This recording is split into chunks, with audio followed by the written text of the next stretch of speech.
Hello guys, જય સોમનાથ બધાને. કેમ છો? બધા મજામાં જ હશે. તો આજના મારા નવા વ્લોગમાં તમારા બધાનું સ્વાગત છે. આપણો હર વખતનો એકને એક ડાયલોગ છે, ઘણા ટાઈમ પછી મેં કીધું વ્લોગ બનાવું હું.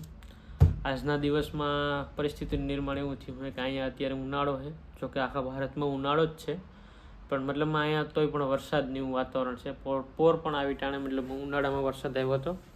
તો મેં કીધું થોડોક વ્લોગ શૂટ કરીએ. બાકી તો આગળ થોડી એક્ઝામને હાલે તો બીજી છે. અમે કુલર પણ જો કાઢી લીધું બારું. આ અમારું કુલર છે, પાણી નાખીને હાંકતા હોય. અહીં એટલી હદે ગરમી પડે છે. અને આ અમારું મંદિર છે. તો આવી રીતના કંઈ છે. અને બારાબરનું વાતાવરણ આવું છે. તો કે રાતે પણ વરસાદ આવ્યો હતો અને અટાણે પણ વરસાદ આવ્યો. તમે જોઈ શકો છો, આ બાજુ તમે જો વરસાદ પડ્યો. ટૂંકમાં અત્યારે અહીંયા મોસમ ગમે ત્યાં બદલાઈ શકે છે, ગમે ત્યાં મોસમનો ચેન્જ થઈ શકે છે. તો એવી રીતના છે. તો મેં કીધું આપણે વાત શેર કરીએ બધાને. અને અહીં છે ને વધારે પડતા શિયાળો ચાલુ હોય અને વધારે પડતા ઉનાળો ચાલુ હોય. વરસાદ બહુ ઓછા ભાગે જોવા મળે, પણ કમોસમી વરસાદ પણ જોવા મળે. અત્યારે ભરપૂર ઉનાળો હાલે, કાલે ફૂલ ગરમી થતી હતી અને અત્યારે આજ વરસાદ છે.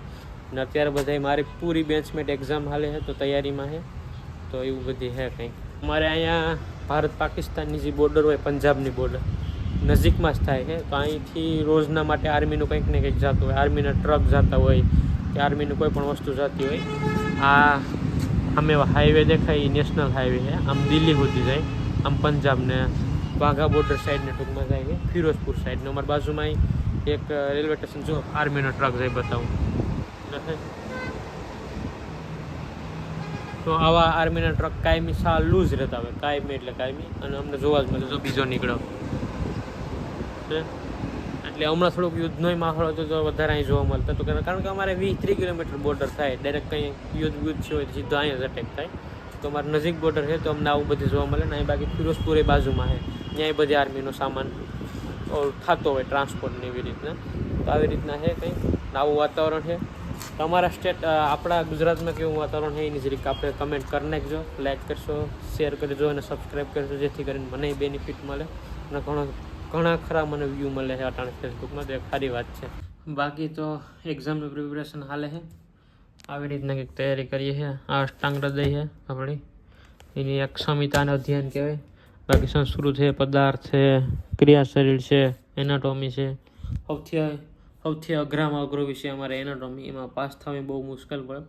ઘણા લોકો કહેતા હોય કે ભાઈ ડૉક્ટરો પૈસા ચાલે, પણ કન્ટિન્યુ અમે 3 મહિનાથી વેરી ગયા. 27 5 થવાના ચાન્સ બધાને ઓછા છે. મારે એકનાની બધાને કન્ટિન્યુ 3 મહિના સુધી તમે જગ્યાએથી ઊભા ન થાવ ને તોય ભેગું નથી થતું ભાઈ. બહુ ડિફિકલ્ટ એક્ઝામ આવે છે.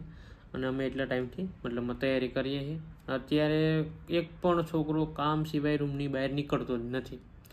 ને રૂમની બહાર નીકળે તો પણ કામથી કામ વાત કરે છે, કોઈ વાત કરવા અત્યારે તૈયાર નથી. એટલે આવી પરિસ્થિતિ છે અમારા. બાકી બધા વિષયમાં નોર્મલ બીજા સ્ટાન્ડર્ડ હોય, બીએસસી ને એ બધીમાં એક પેપર હોય. અમારે એક વિષયના 2 પેપર હોય. એ બે વિષયમાં 100માંથી 50 માર્ક લેવા અનિવાર્ય છે. અને ઓટોકમાં 200 ટોટલ થઈને 2 પેપર થઈને 200 માર્કના પેપર હોય, એમાં 100 માર્ક લેવા અનિવાર્ય છે. અને અમે ત્યાં પાસ થાય. બાકી નોર્મલ કેવું હોય કે 33 માર્કે આપણે ગુજરાતમાં પાસ થઈ જઈએ, પણ અહીં એવું નથી. અહીંયા ને આપણે ગુજરાતમાં ડૉક્ટર બધાને 50 માર્કે જ પાસ થવાનું હોય. તો 50% રેશિયો છે. બાકી આપણે હવે એટલો ટાઈમ નથી, એટલે આપણે આજનો જ વ્લોગ અહીંયા જ સ્થગિત રાખીએ ને અહીંયા જ પૂરો કરીએ તો કેવું રહે. તો ફરીથી બધાને એકવાર જય સોમનાથ. અને આપણે આજનો વ્લોગ અહીંયા જ પૂરો કરીએ. ફરીથી મળીએ એક નવા વ્લોગમાં. ત્યાં સુધી બાય બાય, ટાટા.